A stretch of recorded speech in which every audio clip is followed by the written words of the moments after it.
டிட்வா புயல் காரணமாக இலங்கையில் வெள்ளம் மற்றும் மண் சரிவுகளால் ஏற்பட்ட பேரிடரில் சிக்கி 120க்கும் அதிகமானோர் உயிரிழந்திருக்கிறார்கள். திரும்பும் திசையெங்கும் வெள்ளத்தால் சூழப்பட்டுள்ளதால் 2 லட்சத்திற்கும் அதிகமான மக்கள் முகாம்களில் தங்க வைக்கப்பட்டிருக்கிறார்கள்.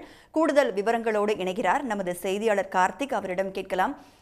டிட்வா புயலால் அதிகமாக பாதிக்கப்பட்டிருக்கக்கூடிய பகுதி அப்படின்னா அது இலங்கை அப்படின்னு சொல்லலாம். 120க்கும் மேற்பட்டோர் உயிரிழந்திருக்கிறாங்க.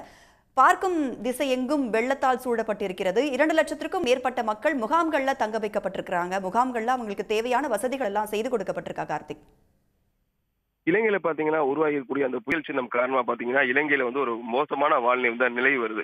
இலங்கையில பாத்தீங்கன்னா கடந்த ஒரு வாரத்துக்கு மேல பல்வேறு பகுதியில கனமழை கொட்டி தீர்த்து வருகிறது.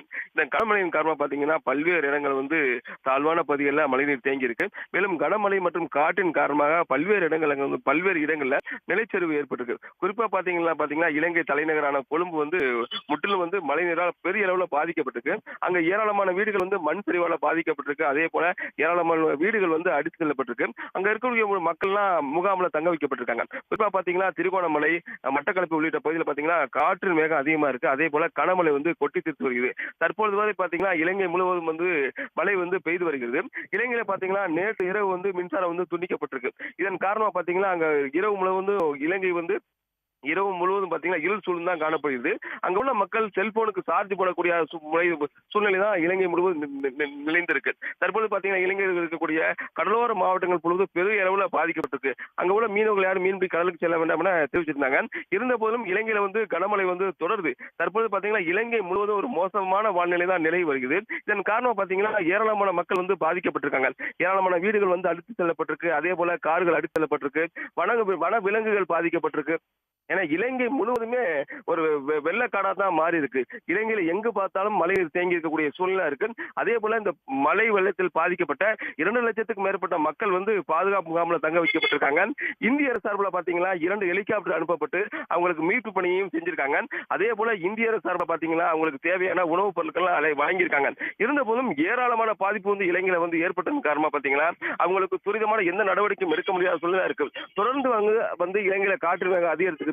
அதே போல தற்பொழுது பாத்தீங்கன்னா இலங்கையில மட்டக்களப்பு, திருகோணமலை உள்ளிட்ட யாழ்ப்பாணம் உள்ளிட்ட பகுதிகளில் பாத்தீங்கன்னா தொடர்ந்து மழை பெய்து வருவதன் காரணமாக மீட்பு பணி துரிதமா செய்ய முடியாத சூழ்நிலை இருக்கு.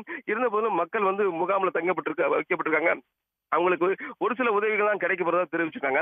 அதே போல இலங்கை சிறைச்சாலையை பாத்தீங்கன்னா தமிழக மீனவர் தங்கக்கூடிய பகுதியில் பாத்தீங்கன்னா மழைநீர் தேங்கி இருக்கும் காரணமாக அங்க உள்ள மீனவர்கள் மாற்று எடுத்து தங்கப்பட்டிருக்க ஒரு தகவல் எல்லாம் வந்திருக்கு. இப்ப தற்போது ஏற்படுற சூழ்நிலை பாத்தீங்கன்னா இலங்கை முழுவதுமே ஒரு மழை நீர் சூழ்ந்துள்ள ஒரு நகரமா தான் இருக்கு.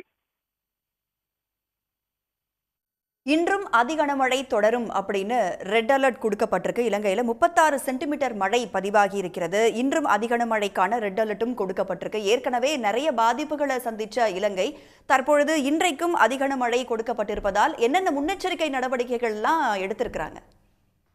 இலங்கை அரசு சார்பில் என்ன தெரிவிச்சிருக்காங்கன்னா மக்கள் வெளியே யார் வர வேணாம் தெரிவிச்சிருக்காங்க. அதே போல தாழ்வான பகுதியில் இருக்க மக்கள் எல்லாம் பாதுகாப்பு முகாமுக்கு உடனே போங்கன்னு அறிவிச்சிருக்காங்க. பல்வேறு பகுதியில் பாத்தீங்கன்னா சாலைகள் துண்டிக்கப்பட்டிருக்கு, நிலச்சரிவு ஏற்பட்டிருக்கு. இதன் காரணமாக மீட்பு பணி தொய்வா தான் இருக்கு. அங்க உள்ள மக்களை ஒரு சில இடங்களில் மீட்க முடியாத சூழ்நிலை இருக்கு. இதன் காரணமா பாத்தீங்கன்னா வீடுகளின் மொட்டை மாடியில் உட்கார்ந்து அமர்ந்து இருக்கக்கூடிய சூழ்நிலை இருக்கு. ஒரு சில மொட்டை மாடியில் உள்ள இருக்கக்கூடியவர்களை ஹெலிகாப்டர் மூலம் மீட்கப்படுறாங்க. அதே போல படகு மூலம் மீட்கப்படும் காட்சி தான் தொடருது.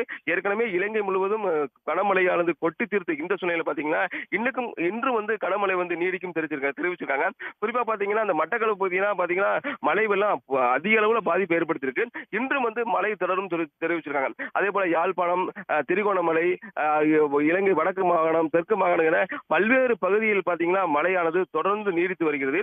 இன்றும் மழை பெய்தால் இலங்கை மக்களின் வாழ்வாதாரம் மிகப்பெரிய ஒரு கேள்விக்குறியா தான் ஆகும். உடனுக்குடன் செய்திகளை தெரிந்து கொள்ள சன் நியூஸ் பெல் ஐகானை கிளிக் பண்ணுங்க.